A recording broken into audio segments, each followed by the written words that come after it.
So, back to the first few questions. Do common SNPs genome-wide increase the risk? No. Do large copy number variants increase the risk? Yes, they do, but in a subtle way, as Bill pointed out. So now moving into the bulk of my work. Do small copy number variants on chromosome 21 influence the risk of ABSD and Down syndrome? So this is kind of a unique model to look at, that we're looking at heart defects and Down syndrome. And the way that we're going to think about it is with this threshold hypothesis.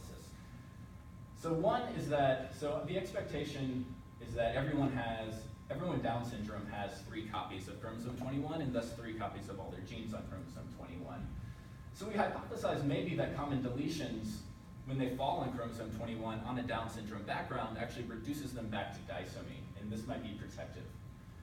The flip side of that is that maybe 3 copies can be tolerated, but anything above this can't. And so common duplications on 21 specifically may boost the dosage up to 4 copies, 4 or more copies, and then increase the risk for ABSD.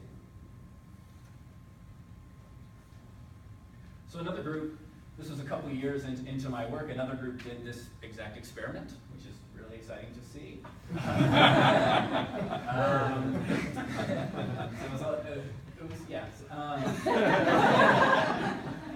So it came out in 2013, and they found these 3 copy number variants associating with ABSD in Down syndrome.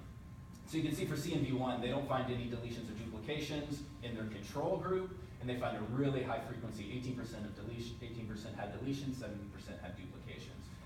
Copy number variant 2, kind of the same thing. They did find duplications in their controls. Again, really high frequencies in cases.